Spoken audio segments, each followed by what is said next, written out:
What's up, c'est Sheila, bienvenue sur ma toute nouvelle chaîne où je parle de pop culture, de gossip, d'injustice, d'activisme et de plein d'autres choses. Aujourd'hui, on va parler de Kanye West.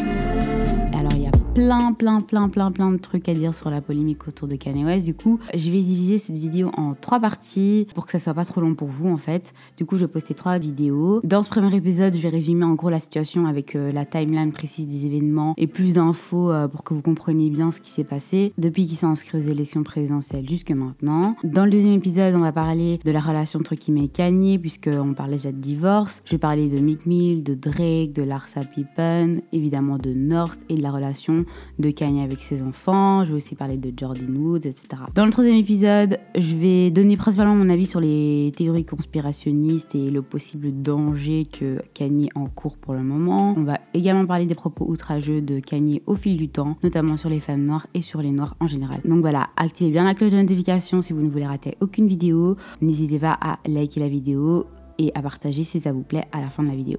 Alors, la timeline, c'est parti. J'espère que vous êtes assis. Le 4 juillet, Kanye annonce sur Twitter qu'il se présente aux élections présidentielles et il nous présente sa Vision 2020. Il tweet « Nous devons maintenant accomplir la promesse de l'Amérique en ayant confiance en Dieu, en unifiant nos visions et en construisant notre avenir.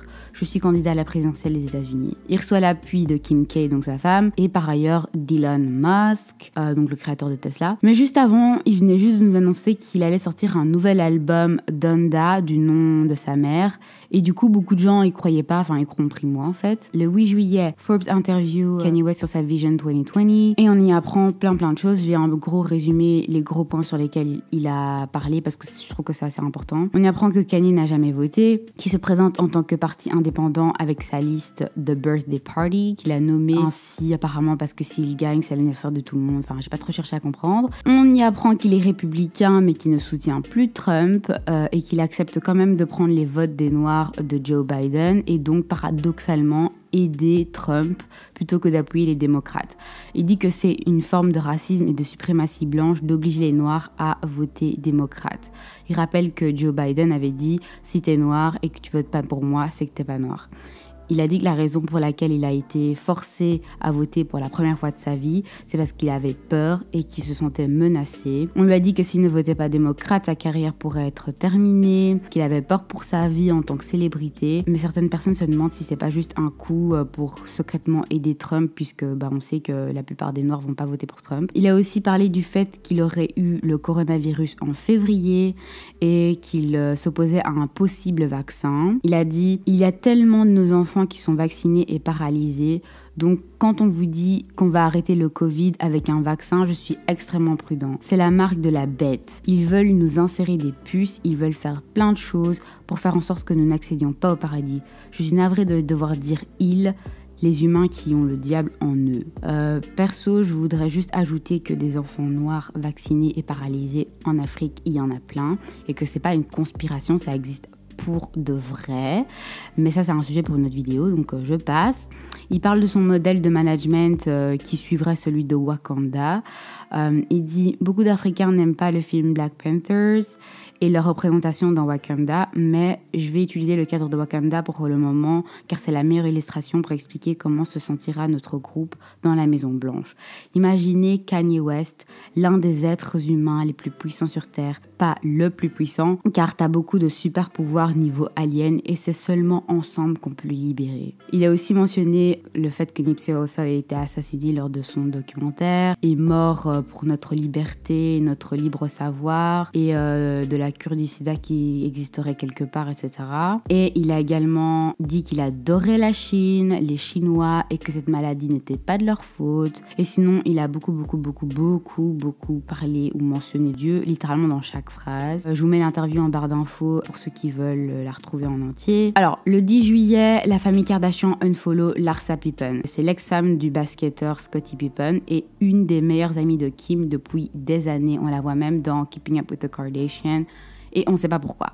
Le 15 juillet, Kanye a l'air de prendre au sérieux sa candidature. D'après le porte-parole du conseil électoral, un représentant de Kanye West a bien rempli les documents nécessaires à sa candidature en tant que candidat indépendant pour le scrutin en Oklahoma, donc pas pour les républicain. Selon Forbes, il a aussi payé les $35 000 requis pour son inscription et a également remis une déclaration de candidature. Donc en gros, s'il paye $35 000, ça veut dire que quand même, il est quand même sérieux. Vu qu'il se présente trop tard pour certains États qui ont déjà voté, il ne pourra pas apparaître sur les bulletins de vote dans tout le pays. Et la dernière étape, il me semble, c'est de collecter quelques milliers de signatures. Enfin, il doit être endorsé par des citoyens, en fait. Le 16 juillet, on apprend le méga piratage de Twitter, avec notamment son compte Twitter, celui de Kim, qui aurait été piraté, mais également plein d'autres personnalités comme Jeff Bezos, Elon Musk, Barack Obama, Joe Biden, Bill Gates et plein d'autres. C'est le plus gros hackage sur Twitter, mais bizarrement, j'ai pas trouvé le nom de Trump. Va savoir pourquoi. Alors, le hackage avait l'air d'être une arnaque au Bitcoin, mais honnêtement, je pense que c'est plus que ça. Je pense que c'est juste une façade, le Bitcoin. Twitter a révélé qu'ils ignorent si les pirates ont pu accéder aux messageries privées des personnalités et que du coup auraient accédé à toutes les informations sensibles qu'elles peuvent héberger. Comme par hasard, à quelques mois des élections, il y a tout ça qui est en train de se passer. Enfin, je trouve ça trop suspect. Anyways, je saute au 19 juin. Kanye organise son fameux rallye avec sa veste bulletproof. C'est là qu'on apprend que Kim et lui avaient considéré l'option d'avorter de North à l'époque et il a commencé à pleurer en disant qu'il avait failli tuer sa fille et que Kim l'avait sauvée.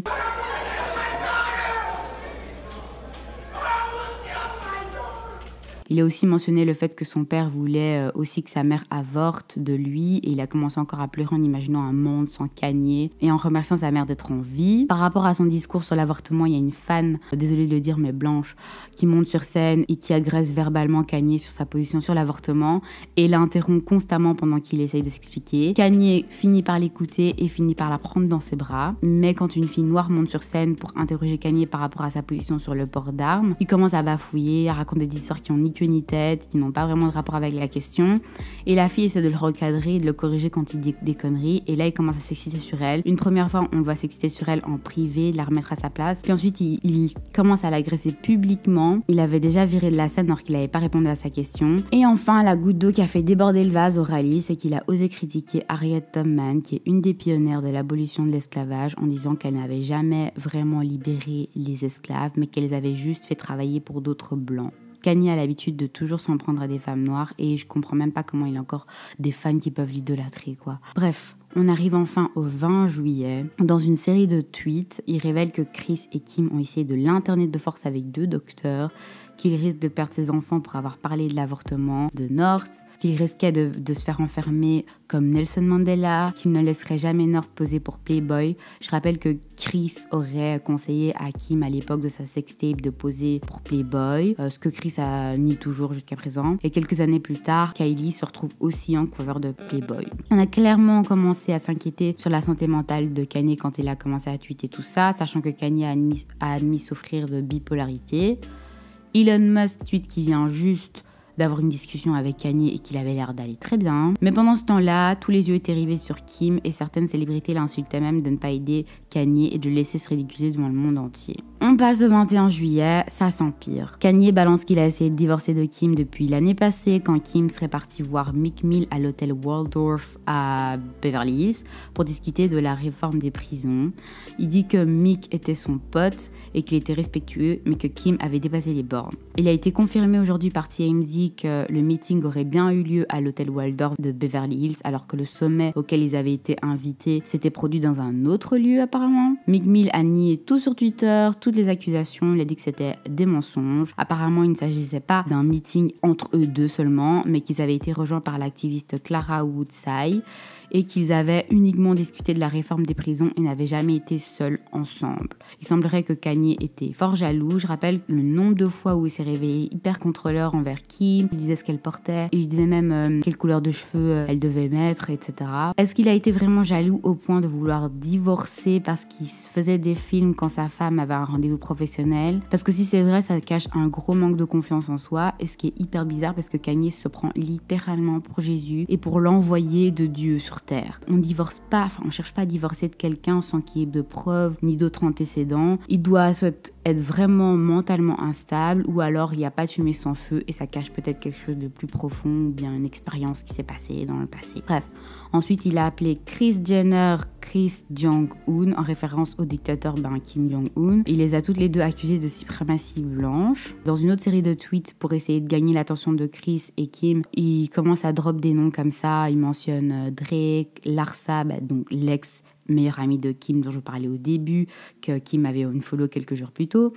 Puis il dit « Est-ce que je devrais en citer plus ?» suggérant qu'il avait plein de dossiers sur la famille, dont ceux concernant Drake et Larsa, et qui était prêt à les balancer. Et il l'a aussi menacé de déclarer la guerre si elle ne répondait pas à ses appels. Il a aussi mentionné Michael Jackson dans la foulée, qui aurait été assassiné par l'ex-patron de Sony, et comment Michael Jackson nous avait prévenu, et qu'on n'avait pas écouté, et que maintenant on essaye de croire Kim et Kris qui essaient de l'enfermer, comme quoi il est pas bien, etc. Genre, il essaie de faire un rapport en mode ouais, ils veulent me faire passer pour un gars qui est fou, comme quand Michael Jackson et Sony, ils le faisaient passer pour un fou en fait. Et finit en disant à Kris qu'il était à Cody dans le Wyoming dans son ranch au cas où elle avait fini de planifier des shoots porno pour ses enfants. Kanye a posté des photos et des vidéos avec des amis dont Dave Chappelle qui était parti lui rendre visite et il les remerciait d'être passé le voir. Kanye a noté sur son album Donda with Child avec la tracklist en entier. De son côté, Kim a enfin adressé la situation dans sa story Instagram en disant que Kanye avait un problème mais qu'elle n'avait pas voulu l'exposer pour qu'il garde une part de vie privée. Cependant, elle ne pouvait rien faire s'il n'acceptait pas l'aide qu'on lui proposait étant donné que ce n'était pas un mineur. Elle demandait aussi aux médias et à tout le monde de les laisser tranquilles pour le moment. Je trouve ça un peu trop facile de la part de Kim de demander à ce qu'on arrête de se mêler de sa vie privée alors que c'est elle